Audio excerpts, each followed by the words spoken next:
10, 9, 8, 7, 6, 5, 4, 3, 2, 1, 0.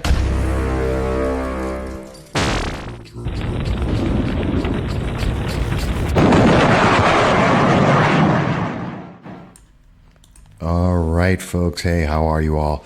It's very good to see you here. This is Michael Voss, the Dragon of the Southern Tier, here with you on the ever-popular No Soundbites Allowed. And I am here with my co-host, who is in the background there. Go ahead, John. I'm glad to be back finally. Back on the horse. That's right. It's John, the intern. He is back with us. And we're all happy to be here with you. We're starting a little bit early just because we want to cover a couple of issues, but more importantly, we want to spend almost all of our time talking with Steve Cornwell. And just for people to know, Steve Cornwell is the Broome County DA currently. He is not seeking re-election, which would be happening this year. And instead, back in January, he noted that he was going to be giving up his position as DA and would be seeking other opportunities. Well, back in January, one of the first people to mention what those other opportunities would be was, in fact, this program, No Soundbites Allowed, same day. And we announced at that point that he was going to be running for the New York 22nd District. As it turned out, we were correct. And in this month, July, we saw that Steve Cornwell did in fact come out and make his announcement that he is going to be the one of the candidates for the New York 22nd District. And so we're looking forward to hearing from him and hearing some of the things he has to say about this. It should be quite interesting to hear what candidate Steve Cornwell can offer to the people of the New York 22nd District. And I think it's going to be very important because this is one of the top 10 races, if not the top 3 races for Congress in 2020. We've seen in 2016, 2018, that the New York 22nd District has been one of the most important races in the nation, some of the largest amounts of money, some of the biggest attention, some of the biggest ads throughout the entire nation. We expect 2020 is going to be the same. But let me first start off by saying, hey, Howie Coleman, thank you for being here. I see Christine Smith. She's with us. And good afternoon to you too, Christine. Happy to see you both here. I know there are many other people that Facebook is not letting us see. We are doing this live on Facebook, so if it drags or drops a little bit, that's because of, very simply, Facebook. They don't like conservative thought. But beyond that, and I want to thank Steve Seppersond for being with us as well. Congratulations on the win on the school board. And we're looking forward to hearing from everybody as we have our conversation with Steve Cornwell. But before he shows up, and he should be here any moment, and we're looking forward to speaking with him immediately, one of the first things I want to talk about, there's something that's been running rampant in the last couple of days. And you've probably seen it on Facebook, on other social media. It's the U.S. World Women's Soccer Team. Congratulations, they won the Women's World Cup, which is great. But at the same time, there's some controversy there. The big controversy is over the U.S. flag. And a lot of people have claimed that there was a purposeful dragging of the U.S. flag, dropping it on the ground, stomping on it, and then it was saved by one of the other members of the team, a Miss Kelly O'Hara. This is something that's driving people nuts, and a lot of people are talking about it, but very few people have actually seen the video. Well, we were able to find some of that video, and we want to present it to you so that you can see for yourself and make up your own mind. So we're going to go right over to that. It's about 18 seconds, so please pay attention. And we're going to start it up right now. There's the video. And I'm going to stop it right here. So the first thing you'll see, the flag is being dragged on the ground. That is a fact. We're seeing the flag being dragged on the ground, which is a disrespect, and that is intentional. She is obviously not trying to hold it off of the ground. So that's a fact. Let's go a little further in the video. We now see that stop. She moved it from hand to hand, which means she was very aware that she had the flag in her hands and that the flag was dragging on the ground. That is a intentional action. She knows what she is doing. She then drops the flag. She knows she had it in her hand. She switched hands with it. She knows what she's doing. She drops it. It is now on the ground. She has intentionally done this. Next thing. Now, the flag being on the ground, the women start right next to her, start moving back and forth in their celebration. And is the flag being stepped on? Maybe. Is it intentional? Maybe. That's an opinion. And you can say they intentionally stepped on the flag or they just didn't care because they dropped it on the ground and didn't care about it and forgot about it at that moment. What you're seeing in the background, though, is Kelly O'Hara seeing the flag on the ground and reaching over to pick up the flag. Watch what happens next. We see that the flag is picked up and tossed back so that Kelly O'Hara can take it away because we see that they're more impressed with trying to show off and celebrate their win than the U.S. flag that they are there to represent. And the video ends with them cheering and happy and no one seeing what's happened to the U.S. flag. So that was the exact entirety of that moment. So let me tell you. Oops, we're going to come back here. Sorry. There we are. So let me just clarify here. What did we just see happen? And I think it's very clear in the video. It's 18 seconds. This is not complicated. It's real simple that, yes, and I agree with you, Christine. This is absolute disrespect to the flag. It was purposefully dragged on the ground. It was knowingly dropped. It was knowingly tossed aside. Whether or not it was stepped on, yes, different people have different opinions on that. But I think it's very clear, and I think it answers the question. Now, if you ask me, do I want to support a team that drags the U.S. flag across the ground, throws it aside as if it were a rag, and tosses it to others without care and concern because they want the spotlight on them when they are there to represent the United States? Do I want to support a team like that? No, I do not. I don't care if it's football, basketball. I don't care if it's men, women. I don't care who it is. You're dragging the United States flag on the ground. That's disrespect. You're tossing it aside like it's a rag. That's disrespect. I don't care what team you represent. I don't care what gender you are. That's disrespectful, and I think it's wrong. And I think it should be called out. Not everyone will agree with me on this. And I'm happy to hear what other people think. I see Christine says, absolutely disrespectful of the American flag. They didn't care. I agree. I think the video is very clear on that. And that's why I wanted to show it to you in its completeness. It's 18 seconds, but it's very clear what's going on there. That's wrong. And they want more money to be able to disrespect America. I'm sorry. Besides the fact that women's soccer, let's be honest, was created because the men's soccer team can't win. We can't. We're not good enough. We just aren't. And that's a fact. The world has been focused on soccer for a long time. The United States, it is not a primary game like it is everywhere else in the world. We're not as good. It's just a fact. Okay, I can accept that. And we created the women's soccer team because no other nation had a formal, organized women's soccer team.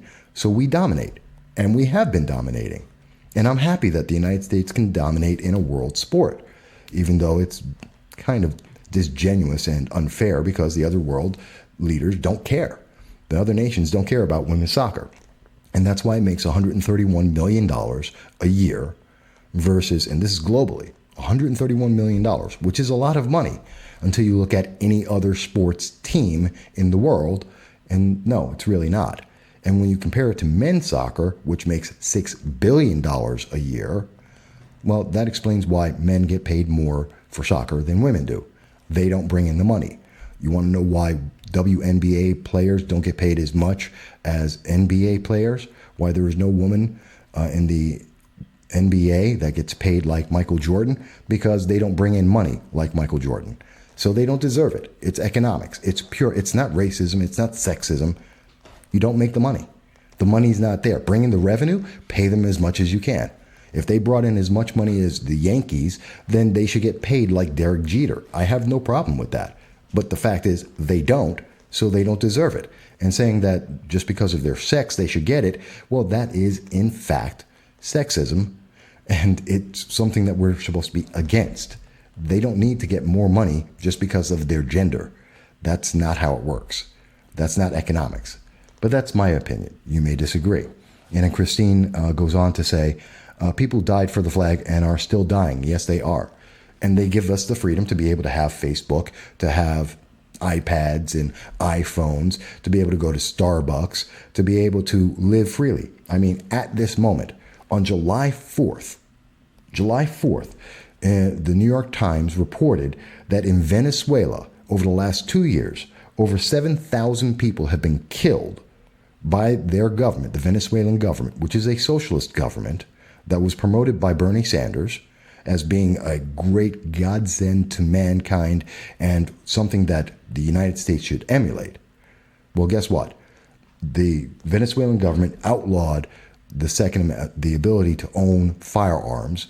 And in the last 2 years, they have roving bands of members of the government going around and killing 7,000 people just because they want to, and staging those murders as if it were riots.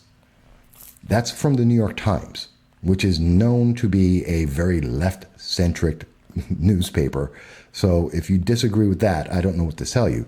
But it tells you that America doesn't have that issue. You know why? We have freedom. We have the Second Amendment. We have the First Amendment. And we stand by it. And so that's a great thing. And the flag is a representation of those freedoms. People in Venezuela would love to have those freedoms. They used to have them, then they went socialist. They don't have them anymore. They're dying. They're being killed. They're eating out of garbage cans. That tells you a lot. In fact, I just had a friend of mine, an associate I work with, who, in my 9-to-5 job, because no one pays for politics, sadly, but in my 9-to-5 job, I was talking to a gentleman. He just went to Turkey. He was there for a week. And he's watching 12 and 14-year-olds eat garbage. And that's considered commonplace. And he is in a wealthier part of Turkey. And it was still common to see 12 and 14-year-olds eating garbage because of the poverty that's there, the abject poverty that makes most American poverty look like a luxury. And one of the reasons why everyone in Turkey today considers that if you are an American and you're able to go to Turkey, you're rich. And you know what? You are. And this is a guy I work with. We're talking middle class. And yet we are considered extremely rich. It's because of the opportunities that freedom has brought to us. The quality of life and the standard of life that we have that is so high compared to anywhere else in the world. It's astronomical. And quite literally, that's because of the freedoms that we have, that people have bled for, that they have died for, and that the flag represents. That's my opinion. You may think I'm wrong. Steve Cornwell may or may not think I'm right or wrong. But he should be here any moment. We're expecting him at 1, so we're still waiting for him to show up. But these are some of the things I wanted to cover beforehand so that we can see what he thinks and why he's going to be running for the 22nd District. Still waiting to see if he's going to respond. I haven't heard anything yet about him being delayed. That being said, let's go on to something else that I think I wasn't quite ready for an extended conversation. I'm more waiting for him. But there's also, on local politics, something that's very upsetting to me. And I was talking about this yesterday on Facebook. I've been talking about this for a while. The recent Broome County DA primary. We have learned that an unknown number of people, both from various parties, from Democrats, Libertarians, Conservatives, individuals who are not Republicans, were voting in the Broome County DA race. Now, a lot of people will say, well, Mike, it's not a big deal. We know for a fact that 25 people were kicked out of the vote. Their votes were not counted because they were not Republicans in the general election. And we know that in the absentee election, it is unconfirmed, but estimated that about another 100 people were not Republicans in that race. Now you say to me, Mike, well, what's that matter? There were over 9,000 people who voted, on nearly 10,000 people, which is a pitiful number, by the way. But that being said, of those less than 10,000 votes, what's another 125 votes? The race was decided by 173 votes. If we know for a fact that there are somewhere in the neighborhood of 125, minimum 125 individuals who are involved in an election that shouldn't be, whose votes should not be counted, and are influencing or attempting to influence the outcome, how many people were missed? How many people were in that election who had votes that should not have been counted? I had another individual contacted me who mentioned that their daughter was told to fill out a Democratic ballot to vote in the election because that polling station ran out of Republican ballots. So again, I have to say, how many people? How many people had their votes nullified and or had their votes otherwise either not counted and they should have been, or how many people voted and should not have been able to vote? This is a corruption of our election system. Add to that the fact that we know New York State changed the law this year for this election that allowed illegal aliens with driver's licenses to be able to vote in our elections. How many illegal aliens voted? Think about that. You may not have the candidate you want because some illegal alien with a driver's license was allowed to vote and has not been caught because they used a fake social security number, and they have voted and influenced the election. That's foreign influence in an election. Now, am I saying that absolutely happened? I can't. It's unconfirmed at this moment because the tally is still being done and we're still seeing who voted and how they voted. But I can tell you that the chairman of the Broome County Republicans doesn't care. He doesn't care because his candidate, Paul Battisti, won by 173 votes. So he doesn't want to have a count. He doesn't care if Democrats or any non-Republicans voted in a Republican primary because he already made a choice and his choice won. So he's not going to check to see if someone is influencing the elections. So that's a problem. Besides the fact that he's unethical, and I'm talking to you, Chairman B. Data. I have already called you out publicly about this, and I will do so again because it is unethical and it is wrong for a chairman to get involved in a primary and pick and choose winners in a race. That's not his position. That's not what he's there for. That's what the voters are there for. But that being said, I have to say and why would non-Republicans get involved in the vote? Is it because they're uneducated about the election and thought that they could vote, even though they're not part of the party in a primary? Well, that's a lack of education, and that's troubling in itself. Or are they doing it because they were told by members of the Democratic Party, the progressives, people like Plot, progressive leaders of tomorrow? Maybe they're going out and telling people, well, you know what? Our candidate, Deborah Gelson, who is a social justice activist, will not do very well against a DA who's been, a DA candidate like Michael Korchak, who's been around for 21 years and has great experience. That doesn't bode very well versus her social justice agenda. So let's get a weaker candidate, Paul Battisti, who has zero experience in the job. Let's go up against him because he can't answer any of the questions. And I say that because I've actually watched his interviews, and every time he's been in a debate, and he can't answer the questions. So that's a really good question. Why would Democrats come out and vote for a Republican in a Republican primary? Besides that, they think that picking one candidate that's weaker is better for their candidate in November because they want to win. That's a real good question. And I think it's really troubling.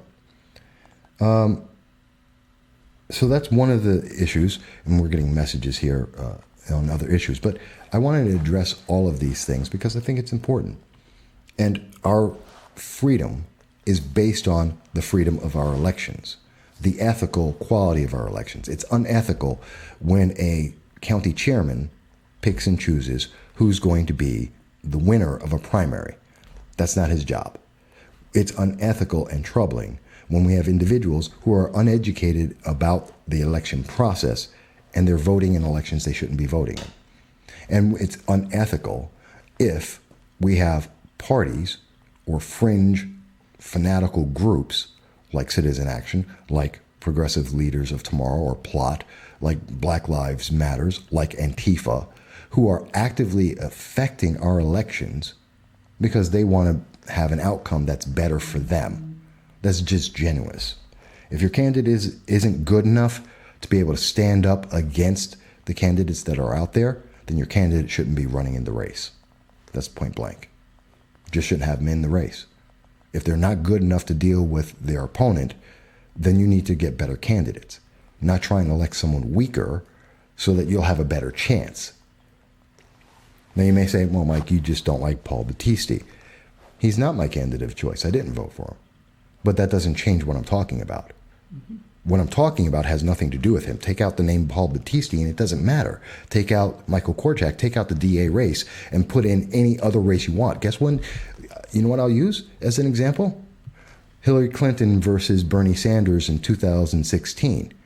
We saw a similar thing happening there, where we had an election, a primary, being rigged, and voters were being nullified. Their voice was being nullified. The freedom of our elections was being influenced and affected. And I can tell you, there's a lot of Bernie Sanders voters out there who are still actively, massively upset about that because they were thrown to the wayside. They didn't matter because some elite official of a party decided that they don't count. I'm sorry, you can't do that. I disagree with that. No, I didn't vote for Bernie and I wouldn't vote for Hillary. It doesn't matter. The sanctity of our elections is more important. So if you're asking me, do I think that's important? Yeah, I do. And do I think that people should be called out for these things? Oh, yes, I do. And I will do it, whether it's a Republican, a conservative, a libertarian, a Democrat, a progressive, I don't care. Because they need to be called out. These things need to be said. And at this moment, no one in the major news media in the southern tier of New York seems to care that we have individuals violating the sanctity of our elections by voting in primaries they shouldn't be involved in.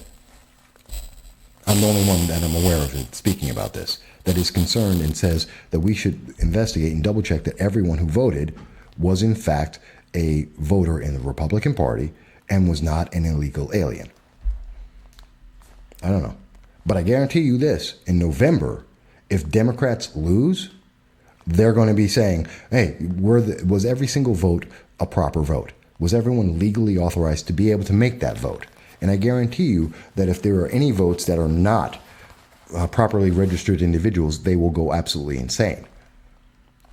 On the counterpoint, if Republicans win and they say, hey, or they lose, and they say, hey, was everyone a legal voter? Were there any illegal aliens in it? They're going to say, well, we don't need to check on that. Don't worry about it.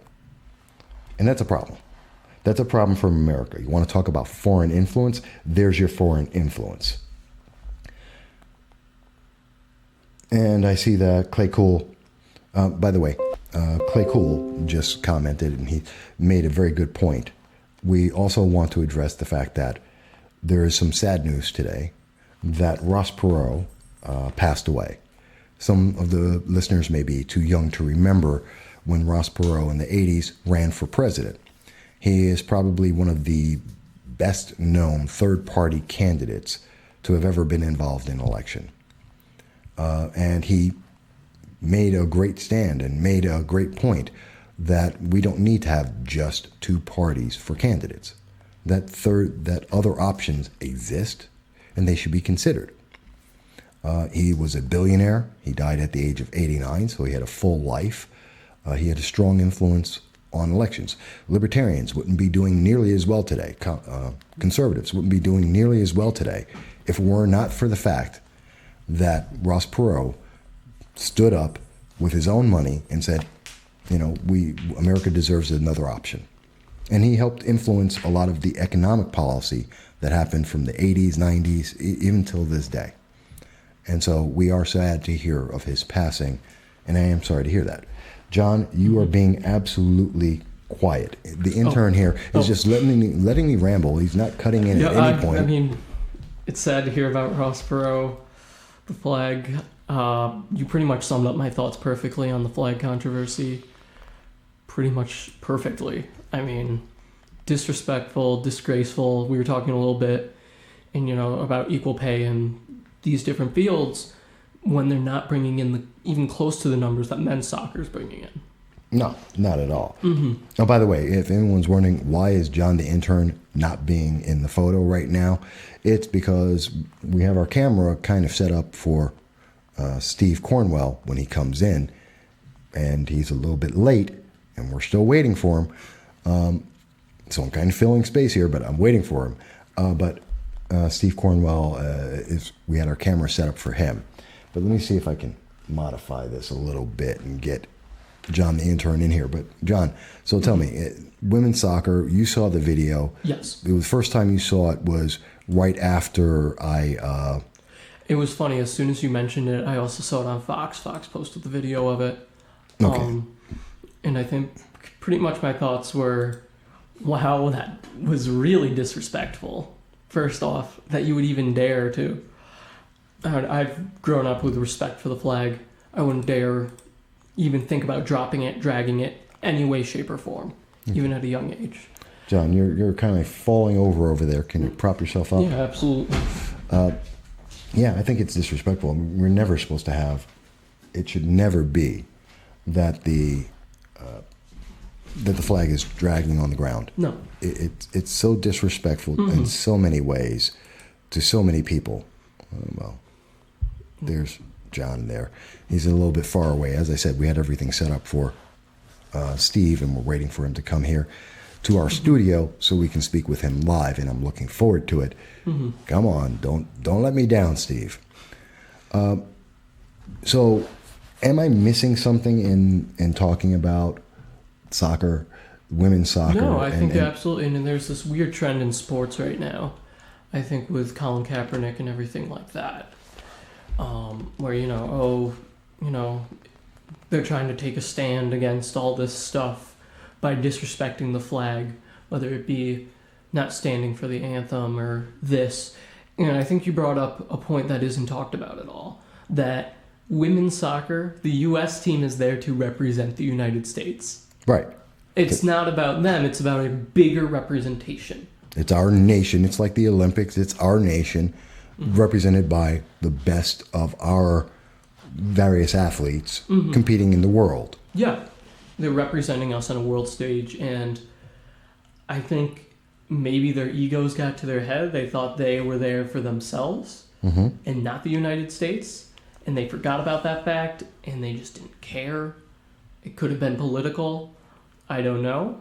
I don't know what was going through, this player's mind, but I can tell you this, that certainly disrespectful, and she deserves to be criticized heavily for it. I think so. I think it's rightly. It's not about any kind of... It's not about political message. No. It's not. That's not what you're there for. If you want to get into politics, get into politics. But you're there to... You chose that team to represent us on the world stage in the United States. And I think they need to remember that. Okay. By the way, folks, I'm checking on where District Attorney Steve Cornwell is, trying to double check why he might be delayed. Obviously, he is still an acting district attorney, and it's possible he may be handling a case or be in court. I don't know, but we're waiting for any kind of response from him or his team to find out more about what's going on. So if you see me looking away, that's me trying to find out, trying to find out what's going on and where he might be. So as soon as I know, I will let you know. But we are looking forward. We have a lot of questions for him. I should bring up this morning on WMBF as a reaction, or possibly as a reaction to the fact that we're looking to do an exclusive interview with Steve Cornwell today. WMBF had the third candidate. There's 3 declared candidates in the race at this moment. That's George Phillips, who we did an interview with on July 3rd. There is obviously Steve Cornwell. We're about to do an interview with him. And of course, there's Franklin Sager. Franklin Sager is, well, it's hard to say.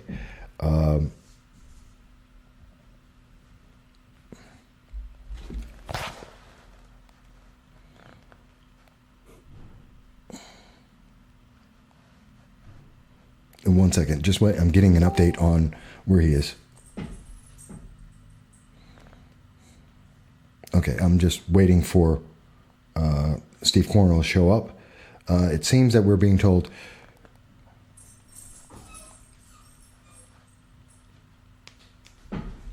So I'm being told that Steve Cornwell, and it sounds like he may be here already.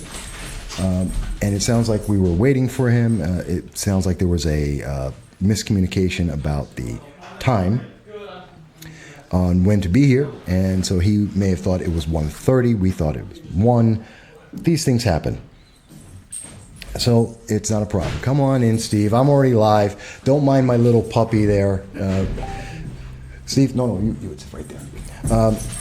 We have District Attorney Cornwell in, and he's getting to meet Khan, the true terror that he is, my little half Scotty, half Bichon character.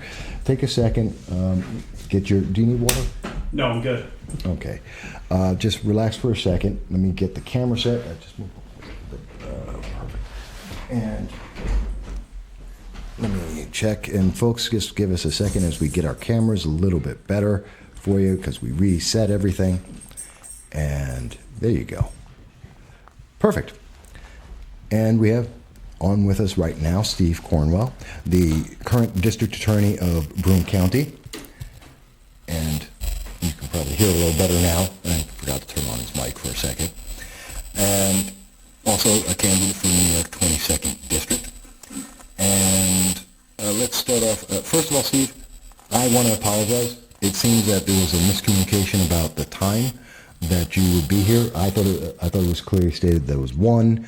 I'm hearing that it was 1:30 from your team. I'm not sure. It could be my error there. Probably was my error, but not a problem. So I apologize for that. But I'm glad you're here. I'm glad to be here. I didn't want to make anybody wait, but yeah, we had 1:30 from you to my team a text, and we had planned on being there. And my wife called at 1:05 and said, "Where are you? You're supposed to be on the show." So. Yeah, and I had it on, and I put it out in the public at 1, and maybe it's because I wanted to start a little early. Life takes us all, and this is my fault, folks. I blame it on me, because sometimes that happens. You just mix up sometimes, and you're trying to do as much time as possible with you. So that's my fault. I apologize for that. But let's move forward, because there's a lot to talk about. And I've been listening to some of the things you've been saying. I've heard you on WUTQ up in the north in Oneida County. I've listened to you on WMBF after you've made your announcement. And been looking over your websites. There's so many questions. But before I can get to any of those, let me start off first of all and ask you, who is Steve Cornwell, for the people who don't know? I am currently the Broome County District Attorney. I was elected in 2015, and my wife and I have 7 children that are all grown, 3 of them police officers. And, you know, I've been working tirelessly at the DA's office to make big changes since I ran for office. And, you know, I was just a private attorney when I ran. I was never involved in politics. But now here I am, and decided I'm going to run for Congress in the 22nd District and fight for the people, as I've been doing when I represented the people of the state of New York here in Broome County. And I'm going to continue to do that throughout the 22nd District and fight for the people and the rights of the people to control their government and you know, be honest with the people and worry about the people of upstate New York first. And that's what I plan on doing.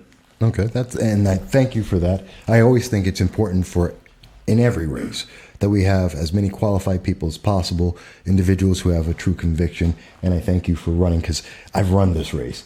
It's a difficult race. It's 2.5 hours north to south, 1.5 hours east to west. It's a lot of land to cover. It's a difficult race. So I don't envy you the adventure you're about to go on. Now, one of the first things I would have to ask is, back in January, you made the announcement that you're looking to, you weren't going to seek re-election for the DA race, and that you were looking for new opportunities. I believe on that very same day in January, I made the assumption that you're going to be going for the New York 22nd race. We now find today that you are. So first I would ask, why? What's the motivation for being congressman? And then I would ask, why the delay? It's a good point. Now, when I announced I wasn't going to run again, I had decided and was very comfortable in what we had done in the first 3 years. And I did what I said I was going to do. And then, obviously, I kept doing everything that I could to make things better here in Broome. And I felt in a good place that, we had accomplished a lot, had great success, and I wanted to move on and do other things. So there were, I had many opportunities, different things I could consider, but obviously this race was one of them that was in my mind. And the reason is pure and simple. I want to do it for the right reason. I feel that that's what I've been called to do, and I want to fight for the people and bring the same hard work and dedication and commitment to fight for us and getting back the way things really used to be, and expanding from the party, from the Republicans' perspective, to expanding the Republican Party to other bases that weren't traditionally bases, or maybe they were actually many years ago Republican, and now they're not. So I want to bring more people together, more people into the party, show through hard work and dedication and working for the people of upstate New York that we can do amazing things, and I feel that I'm in a place to do that. In my life that I don't.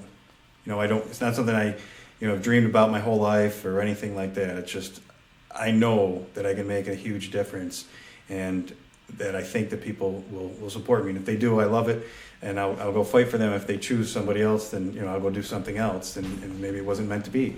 But I'm certainly in and going to fight to do everything that I can to move things in the right direction here in upstate New York. Okay.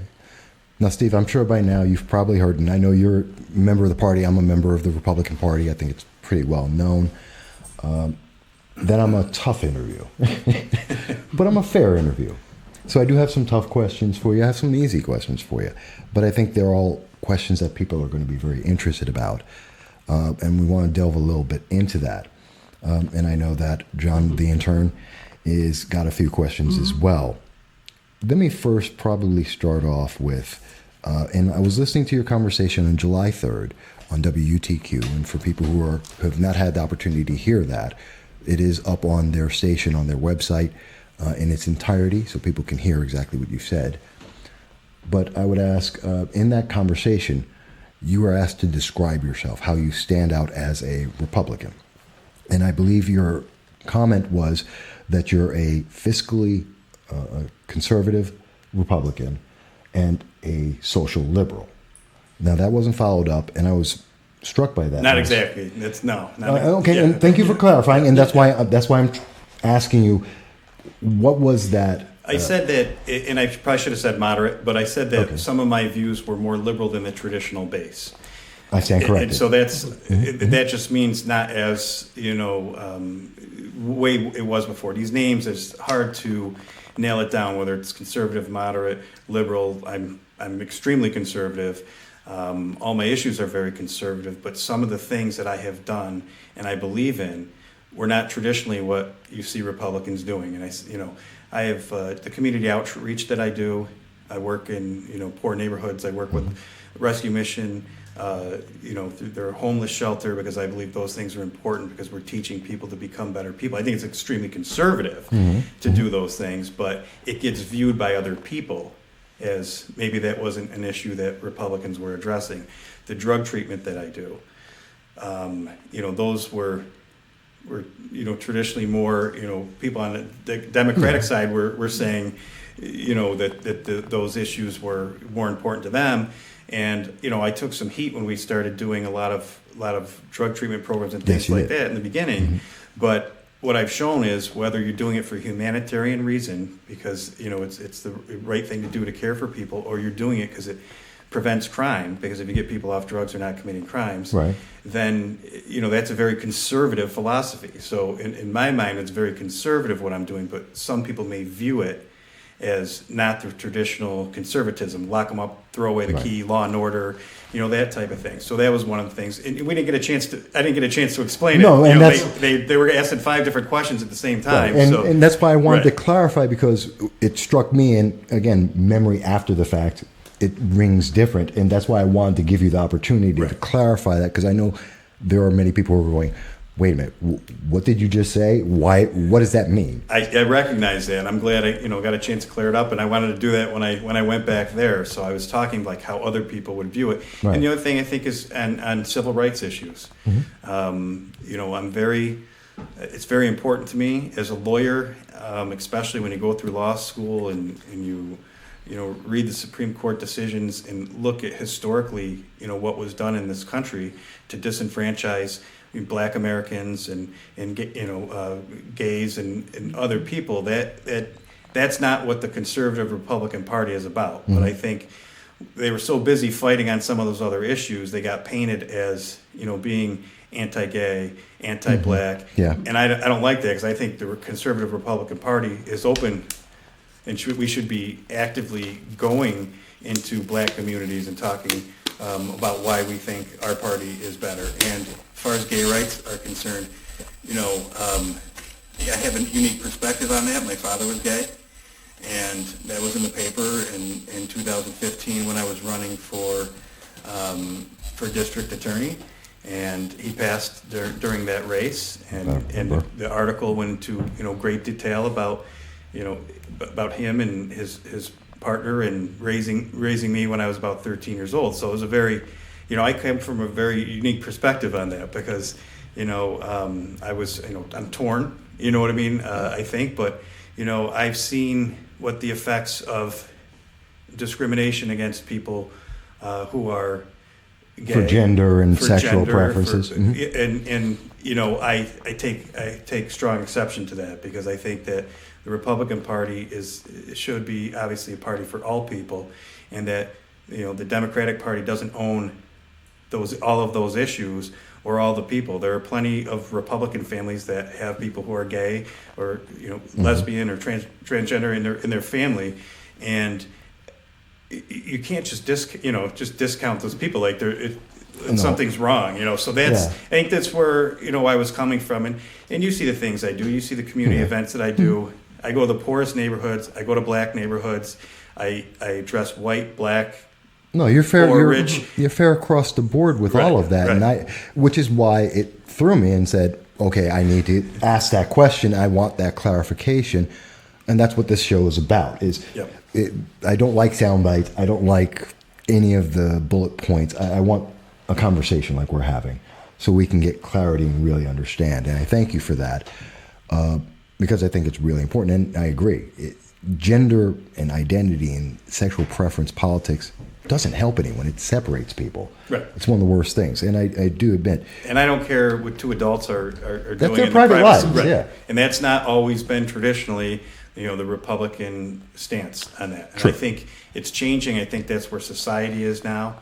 And anything that we can do to bring people into a party and not exclude them from a party is what we need to do. We need to do it both parties, all parties. I mean, these opinions should be open to everybody. We should discuss them, flush them out, and we'll move forward that way.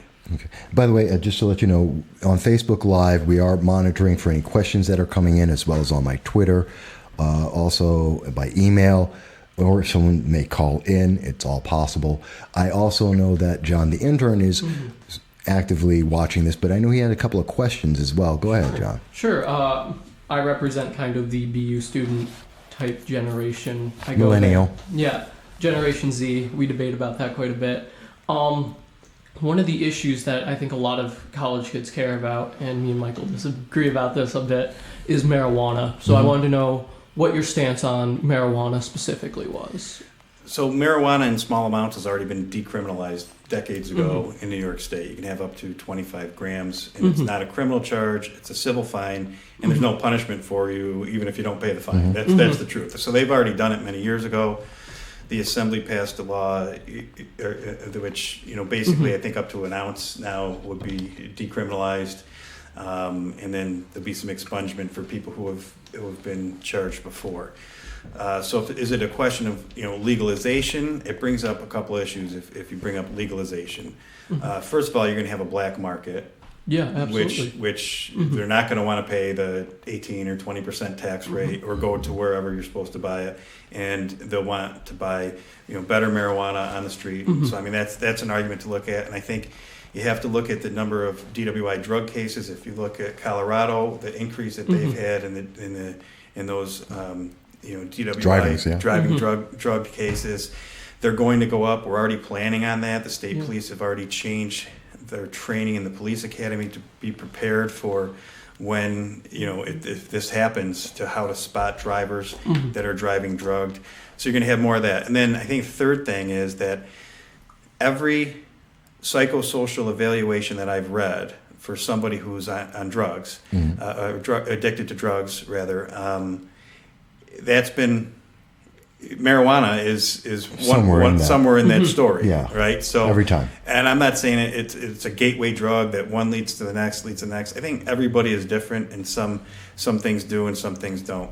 But what I'll tell you is, I believe in encouraging people not to use drugs and to teach them not to use drugs. But I also I understand the argument when people say, well, I mean, marijuana and alcohol, are similar, or some say one's worse or better, than the other for different reasons and health reasons. There's a lot of things that aren't good for us that are legal. Yeah. There's a lot of things that maybe aren't bad for us that are not legal. So that's a decision that, the states make, and that's a decision that each individual state will make. And it looks like for the most part, I think that's where New York is headed. So again, that's kind of to be decided by the states, and that's my position, on it, is I would consider all of those things. So I wouldn't advocate at this point, that marijuana should simply be legalized. I mean, there's a lot of other issues in there you have to look at. Absolutely. Okay. And I guess my second question was more, I mean, you're going to go from kind of a local position to a federal position. So you're going to be dealing a lot with foreign policy. Have you had any foreign policy experience? And if so, what was it? Do you have any thoughts on Iran or anything currently going on in foreign policy? Obviously, there's a ton of foreign policy issues that will be decided, and as Congress, you have to be up on those. Obviously, Iran specifically, what you talk about, that a couple of weeks ago, we may have been bombing a country for shooting down a $120 million remote control plane, in essence. So I think that ultimately the right decision was made. I don't think it was a time to go off, off the handle and get into a conflict, which was going to have great implications, because immediately Israel is going to be under attack, and then you have to see what the Russians are going to do. Obviously, the Russians are going to get involved. Maybe they decide to take over that airspace and see what we want to do, and push the envelope a little bit. And don't think that China wouldn't get involved as well, because they would be right there as well. So you have to. It'd be different if they attacked not just a military asset, but if they attacked an American. It would be different. But I tell you what I would do. What I would have done is I would have brought that issue before the United Nations. I would have, talked to our other allies, and I would have said, we have a little discrepancy here. We have a plane, a drone, if you will, that was shot down. We say it's in international airspace. They say that it's in their airspace. Yeah. So let's do this. There's several countries that have the ability to GPS plot where it happened. It's all recorded. It's on satellite. So let's place where it happened. And if it happened in international airspace, they were wrong. And there's a problem. And now if they were wrong, what do we do about it? And you lobby your other friendly countries and other people in the area that should take notice. You lobby them and let them know, hey, we have a problem. They just shot down an American aircraft in international airspace. So what are we going to do about it? Now, the game totally changes if they shoot down aircraft with With Americans people. in it. Right, that's Then indefinitely. it's at that It doesn't point- matter. Right, game on. Yeah. So we protect our people, we protect our own. But and if for some reason it was determined by legitimate sources that we weren't in international airspace, then I suppose that we shouldn't have been in theirs. But I would want to know for sure. And as far as the president's powers, he certainly has the powers to act. But it is, primarily defensively to protect America and American assets and Americans. And if you're going to get into a conflict that turns into a war with, some major superpowers, then Congress decides that, and that's up to the president to make that sales pitch to Congress. It's up to Congress to authorize, the war if that's what's going to happen. Certainly, there's conflicts that they can operate in, and it doesn't, have to be like immediately right now in the next 5 minutes, but it does have to be close in time, I believe, for a president to use that force. I think he could have in this situation, but I'm glad that he didn't. But I think he was close enough, that you could make that argument. Because of the other tensions that are escalating in the area as well. But I think cooler heads prevailed, and we'll get to the bottom of it, see exactly what happened. And they certainly don't like the sanctions that are, being put on them, which is exactly why they respond with saying, now we're going to enrich even more. So they're going to do. They were going to do that. They're going to do that anyway. So it's not like they were holding off to in their Deference to their anybody. efforts. Yeah. So I mean, those are things, and but that's the whole point: is you get people in a room with different experiences in business and public service and in the military, and you get them in the room, and you make the right decisions, and you talk it out. Okay. And thank you for clarifying that, because I think too often we've seen no one is talking about some of the key factors of Congress. You're going to be dealing with international issues. You're going to deal with economics. You're going to deal with race relations. It's all in there. And so having a good understanding of where you stand on all of them is important. But there's another aspect of this. And actually, I should first say, Rita O'Brien, she asked, where was your interview? And the interview with Steve Cornwell with WTQ, which was on July 3rd, is on WTQ, their website. They are a news radio station in Utica itself. Great show. I've been on there many times. They're good friends of mine. I've known them for about 6-7 years now. And you'll be able to see it. They have they record all of their interviews.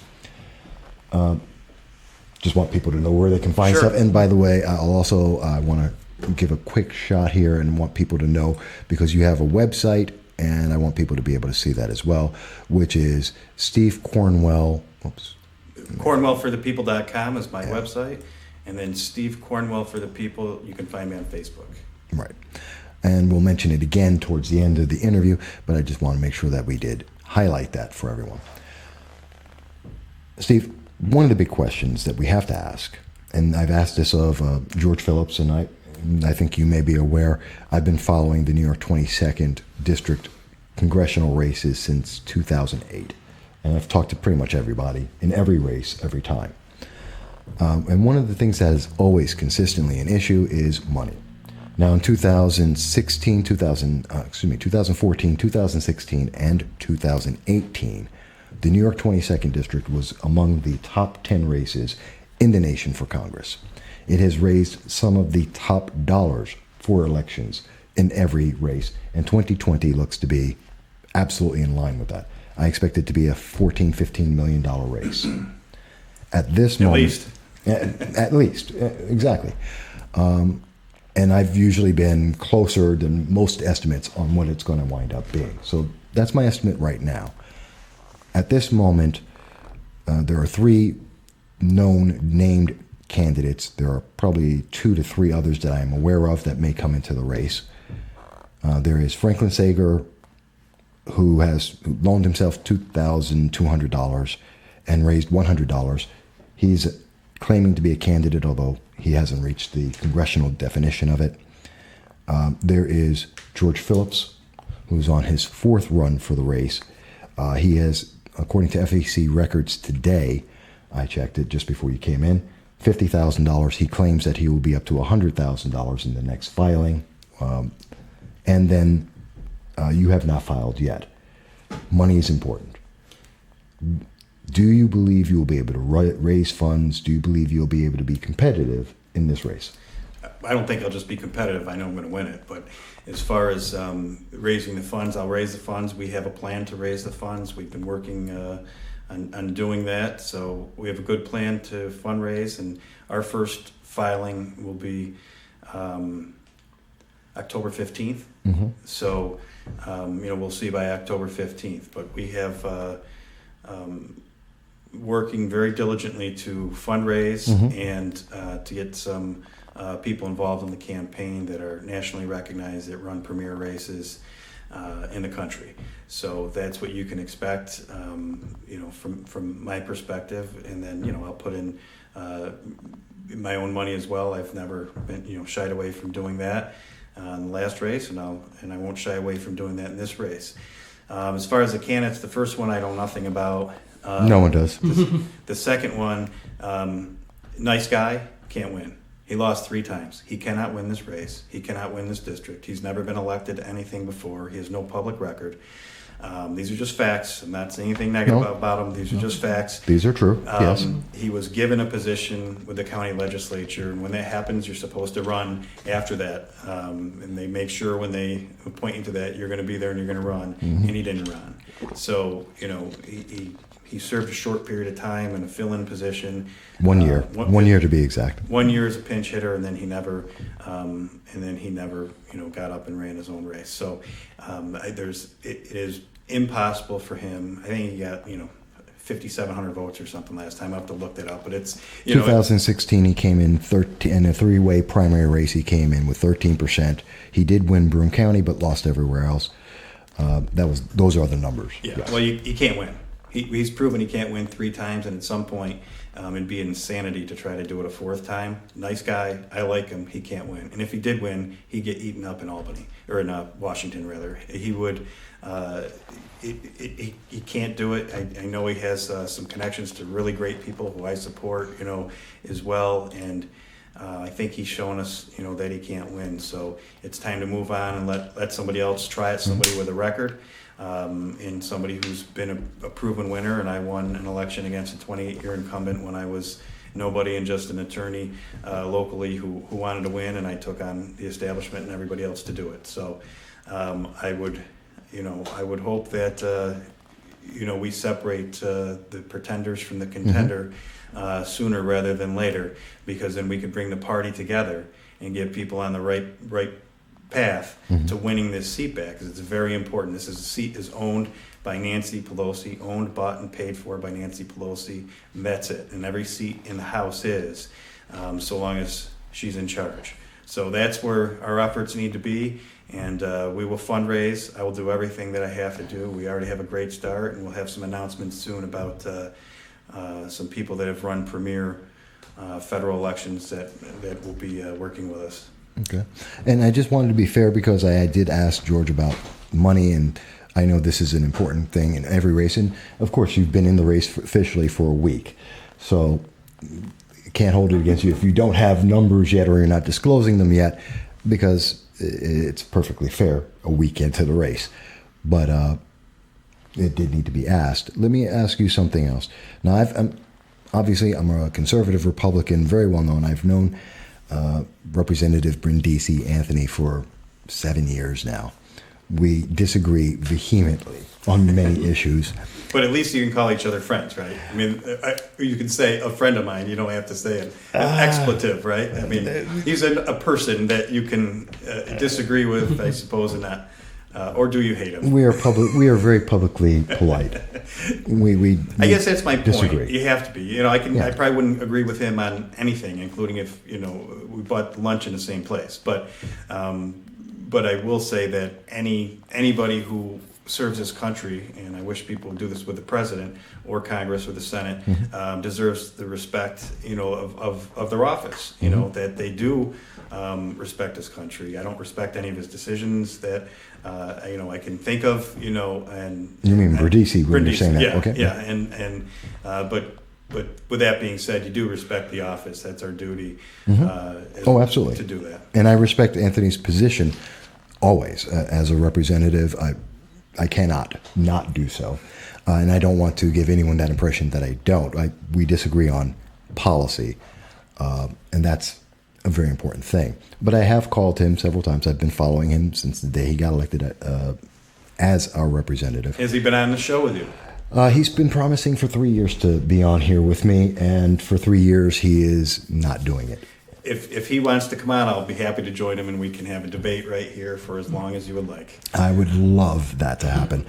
But I think he's afraid of answering some very simple questions about his efficiency.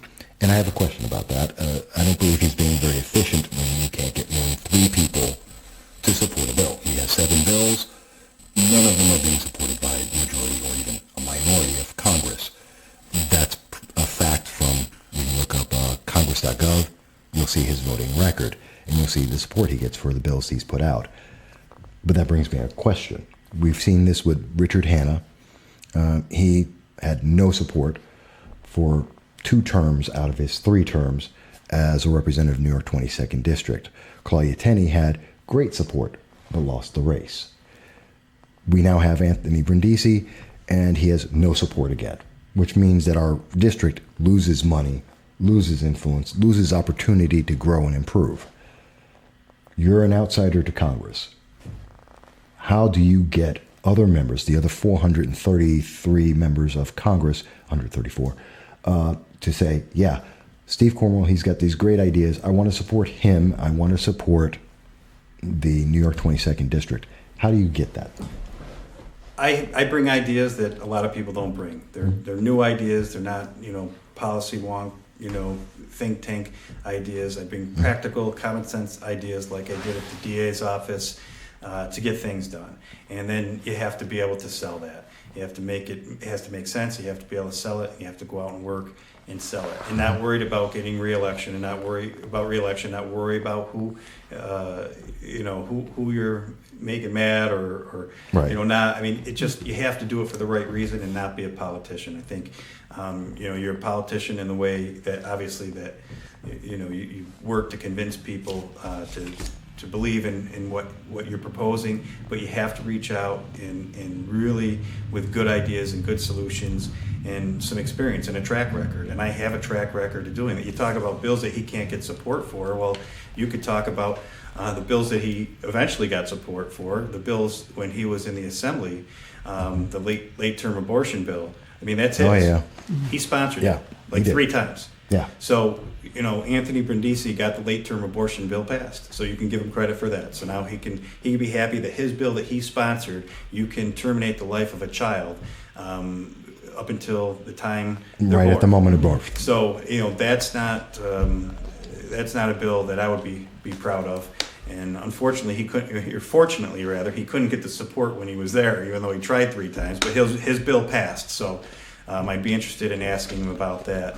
And if he's had a change of heart on that, or if that's what that's what he truly still believes, he thinks that bill was a good idea, because that's the He law. sidestepped that issue. He really hasn't addressed that. Well, he's going to answer it to me or the voters somewhere along the line. We're going to find out exactly what he believes about that bill that he sponsored, and we will get an answer, because he's going to be asked that many times and anywhere I could find him. So I'll give him a heads up now. He's got time to come up with an answer. Well, here's something that he hasn't answered over 3 years, an issue that I'm very, very vehement. I'm a very outspoken Second Amendment advocate. One of the biggest bills, and I think I reached out to your office before about this, about the red flag legislation. Do you recall that? Yes. Yeah. Okay. Then, and people who've been following know about this. It's basically a way to circumvent due process and to take away legally owned firearms by individuals because someone else has an opinion that they don't like. So, and that's a summary of it, essentially. And which isn't quite legal. That's not the legal summary. It's pretty close. But it takes a little longer to go through the legal summary. But there is the red flag legislation being proposed in Congress, both in the Senate and in the House at this time. Do you support red flag legislation on a national level? Do you support the Second Amendment? I support the Second Amendment. I do not support the red flag laws. The way it's written was horrible in New York, and it'll be even worse in Congress because they can't write any law that makes sense, it seems to me. And not only do if you want to talk about nationally, I believe in a national right to carry your arm. You carry arms. I mean, pistol permits, reciprocity of pistol permits. It's ridiculous that you can be in New York and be a licensed gun owner, but you can't go across the border into Pennsylvania. So this is obviously affects federal jurisdiction, and I would like to see reciprocity between the states. So if you're licensed in one state, you can carry to other states, and if that means that means good standards, then that means good standards. Because you talk to police officers, they certify once a year on their weapon. My investigators actually, I have 18 police officers that work for me. We certify 4 times a year. I make them go to the range and certify 4 times a year instead of just 1. So and if you talk to people, I think that the public would be willing to do some of those things, to certify, to make sure you took deadly force courses and things like that. Gun owners are law-abiding 99.999 people by and large, right? Yeah, there's literally 99.999%. Yes. So I mean, my position is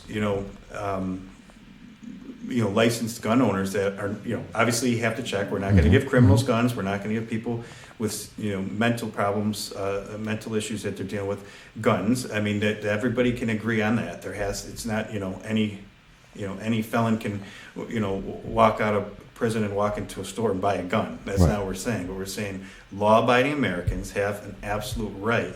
I mean, just think about that. You have a right under the Constitution to own a gun. Inalienable. And yes. They try to take that right away, and it's the Democratic Congress that's doing it. It's clearly Anthony Brindisi is going to go along with whatever they pass. Otherwise, he'd come out and he'd say, more guns, less crime. But he's not going to ever say that. No. I can guarantee you that. And in upstate New York, where you have hunters and outdoorsmen and many people that believe in their constitutional right, but at the same time, there's a constitutional right to keep and bear arms, meaning you can have a carry concealed permit. That's a right they're trying to take away. A driver's license is a privilege. It's not even a right. Right. And they're trying to give privileges. Oh, you're talking about the green light to bill. People. You're trying to give privileges to people that are not entitled to them. Yes. And take rights away from people who are entitled to them. So, yeah, I mean, the priorities, I think, are a little backwards, but I'm a strong Second Amendment advocate. I have 3 sons that are police officers. In our house, it's normal, for us to be Second Amendment. There's a lot of guns, I suppose, if you will, and the history of our family and going hunting, and obviously, police officers and protecting ourselves. So, that's an issue that I'm a strong believer in. I can't imagine why any person in upstate New York that respects their rights to the Constitution, their right to keep and bear arms, one of the most fundamental rights that we have, to legally own a weapon to protect ourselves, how they could ever vote for somebody that wouldn't stand up for that right. I mean, can you imagine if somebody said, "I don't stand for free speech"? I don't stand. I don't stand. Actually, they do. Well, I hear that on campus a lot. Yeah. So, it's like I said, I'm very traditionalist when it comes to the Constitution, and I believe in what made this country great is exactly that. That's why the patriotic aspect and the founding of this country and what it was designed to be is so important. And I think if we get out and sell that message to more people and more groups, it's only going to be favorable. Like, I can't stand when somebody says, somebody's kneeling for the flag, and somebody says people fought and died for your right to kneel before the flag. No, actually they didn't. I think the people knew that they were going to go into battle, so you could kneel. There may have been some disagreements. Yeah, I think I don't think we should say that they all would have. They fought. I don't think that's what they thought they were. I think they thought they were fighting and dying for the flag and what it meant and what's behind it. Not for people to disrespect the flag. You kneel before God. You stand for the flag. I like that, and thank you for making that clear. And that's a big issue, and that will be a big issue in this race. And I'm a major advocate against the red flag laws, which doesn't mean that's good or bad for any candidate, but that's where I stand. So I thank you for giving me a clear answer on that. I have maybe one or two more questions here. I'll try and be very brief. I thank you. I know that, as I said before, you're actively still the DA, so I do appreciate. This is my lunch hour for the people that may want to complain. This is my lunch hour. We take the time separate and do this on our own time. So during the week and whenever I'm called after hours on the weekend, that's my main job. My main loyalty is to the DA's office, which I never answered the second part of your question, why the delay? Yeah. I didn't want to start campaigning in January when I have a job to do when I'm a DA.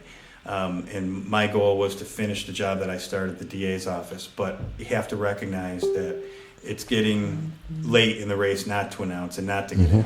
But during the week and whenever I'm called after hours, I'll be there for the DA's office first. But then I will do, some appearances and some things and primarily focus on nights and weekends to do that. Because quite honestly, I'm offended when people run for office to run for another office. I gave up my job. I have no job on January 1st. I'm going to run full time. I'm not going to work. I'm going to run. And I will be working every day, 7 days a week between now and that election. You can bet that. I customarily work 100 hours a week anyway. That's what I do. So I will work that entire time to win this race, do whatever I have to take. Whatever I have to do. And you did answer one of the questions because I was going to come back to. You didn't answer that, so because I do pay attention. So you did, and I thank you for that. And for people who don't know, I am about 7 minutes away from your office, so we're not taking away from the time of the people, which is why I'm saying I've only got time for maybe one or two questions, so that you can get back and hopefully you got some McDonald's or something on the way. But I thank you for indulging me to give me that little extra time. One of the questions I want to ask is, have you spoken to former Congresswoman Claudia Tenney? Because obviously many people are, as I mentioned, there are many people who may enter the race. She's rumored to be one. Mayor Rich David of Binghamton is rumored to be one. Have you spoken to these individuals? I haven't spoken to either one of them about this. I haven't spoken to Claudia since the day before the last elections, the last time I spoke to her when she was in town. So, no. And my position is if they want to get in, because it just gives me a better chance to differentiate myself and separate myself from everybody else. And I think I'm a different type of candidate. I could separate them. I would do a debate every single day for an hour between now and election day, and we'll see who remains standing. That's my position on these things. I don't run from anybody. I don't duck anybody. No, you're here. I'll answer questions with anybody, anytime, any place, anywhere, any elected official, that wants to run for office, or a legitimate opponent that wants to run for office. I'm not going to take somebody that's never done anything and put them on the same platform. So absolutely, George Phillips wants to come in, talk. We'll talk. Whoever wants to come in, wherever they want to come in. Jump in the race, get in. There's plenty of room for all of us, and I just think it gives me a great opportunity to separate myself and let people really choose. The more choices is the better. Look at the record, and we didn't even talk about the record that what we've done in Broome County, and here we're almost at the end. Drop crime by 20%. The 3 years I was DA, with my administration in place, were the three lowest crime rates in history since it was recorded in 1990. That's not by accident, and I'm not taking credit for it. I brought a lot of people in to help me. I worked with all the police agencies, the drug task force, other people, and like I said, who cares who gets the credit? But you can't dispute those numbers. We've attacked the opioid epidemic like no other county has. I put 1,000 people into treatment. We started a treatment alternative to prosecution, working with our partners at ACBC. So if people are charged initially with a drug charged or given the opportunity from the time of arrest. We literally have gotten people in within hours of arrest to be interviewed and send people to go talk to them at police stations and then get them into the program. And they go into the program. We're at about 200 people now in that program since April of last year. And we were running at about 75% success rate for a drug treatment program. That's excellent. And those were people that completed the 90-day treatment and stayed out of trouble for 6 months, because they have to do that or the charge can come back. Right.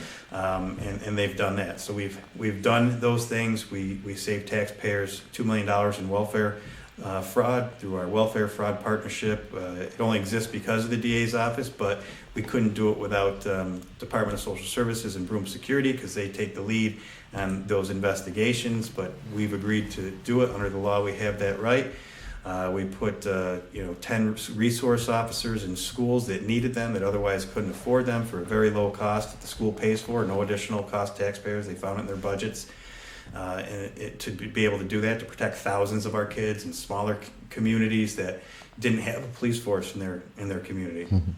So we've been able to do all of those things. We rebuilt the office. We're totally paperless now, so we don't have these warehouses full of boxes like has been going on for years and years and years. Yes. I did it at no cost to taxpayers. I mean, I worked out a deal where we would be we would kind of be the trial case, to go completely paperless, and we don't pay for that. That's provided for us by prosecutor, New York Prosecutor Training Institute. So NIPT provides that for us and helps us run that. We've have bureaus now so people specialize in different types of crimes, so become experts in them. We've had a Special Victims Bureau, which is our largest bureau now. We've added multiple people to that bureau, so we have a domestic violence specialist, and other trained people who work with children who have been sexually abused. So we're doing all those things, and they're all new. We raised $4 million in 3 years in traffic diversion funds. So if people get a traffic ticket, they get a defensive driving course, and they pay a fee.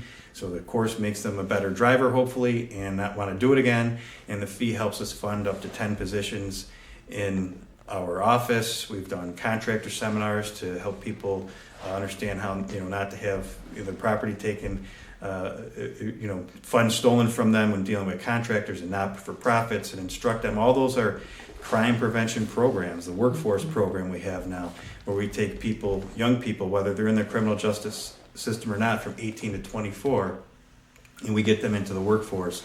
And the theory being, if they're working and making a paycheck, they're not out, stealing and causing trouble, right? So we do that, and we've worked with the Urban League on that, and we're able to provide $50,000 in funds to the Urban League through traffic diversion money, so that they can reach out and have more and more people take advantage of these work programs that are out there, because there's 1,300 open jobs right now that need to be filled, that are jobs that you don't require a degree for. So we're doing all those things, and it's an interesting approach, because they're not traditionally what was done by DAs. They were reactive. They figured the police, charge who they charge, and then we prosecute the case. Well, it is a different approach. Yeah. It's a completely different approach, and it's surprising, to my other DAs, but now other counties are picking up some of those programs. Like, I don't know any other DA in the country that put school resource officers in schools, or but it's important to me, because it's crime prevention, it's education. Hopefully those kids are the kids that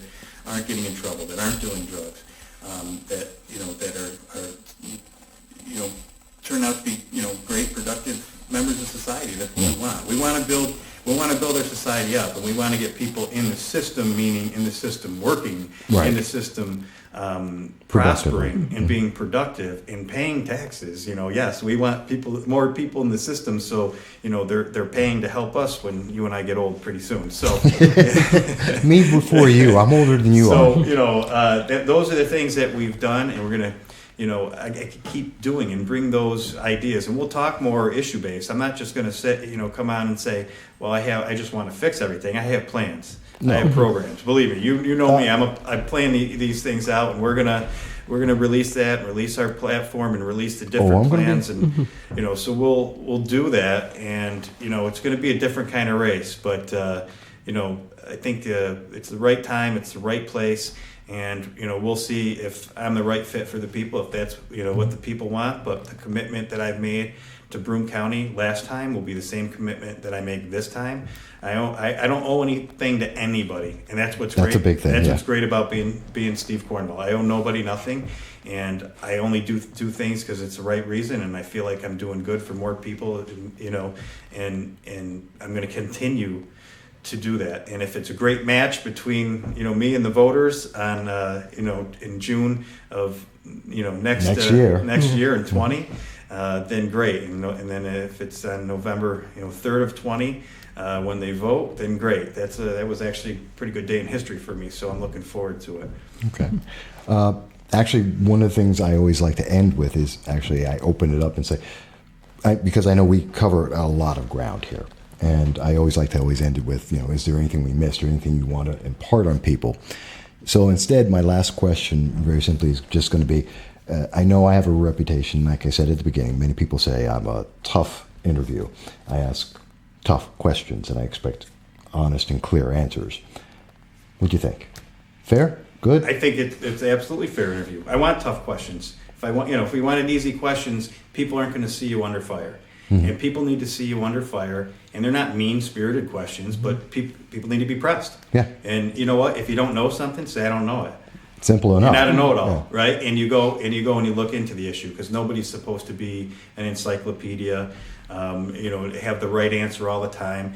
And obviously, you have a chance to clarify some things, as I hope we did. I think we did. A one-on-one session is easier than three people wanting to know a lot about you and they don't know you and don't get to understand where you're coming from. But I think the more I'm out there and the more I talk, the more honest I am with the people, that they'll get that. And that's contrary usually to tell politicians just to hide, wait for the money to come out. Not on this program. Send some mailers out, do your TV commercials, and let them build an image of you that you would never be able to maintain if you went out into the public and came on a show like this, because you get eaten alive. Oh yeah. So it's much easier when you just tell the truth and you don't have to worry about what you said or supposed to say before. Mm-hmm. Because if you start trying to remember what you're supposed to say, you're in the wrong business. Oh yeah, that's for sure. And I don't take truck with that. I do want to give you two comments from Christine Smith. She says, "Thank you, Steve, for saying you don't support late-term abortion," and also that she wishes that Johnson City had a research officer in the schools. We do too, but we haven't. They haven't come to that at this point. I know there was support among the teachers for that, and hopefully in the future, if that's what they decide, we'll be there. We're not forcing it down anybody into their budget or anything. So if they want to do that and they decide it's the right thing to do, we'll be there to make sure we can assist. Okay, and folks, one more time, I want to show, if I can find myself here. Sorry, I got a lot of pages there. Nope. Oh, I know why. Bear with me, folks. There it is. Too many buttons there. Again, you can find out more about Steve from Steve Cornwell for the People. Please do look into that and check that out to learn more about the candidate and our DA. And of course, I'm open door to come back. I do expect to see you again. I want to introduce you first. And as you come out with more policy positions, I'm of course going to look them over, and I'll be happy to talk with you about it.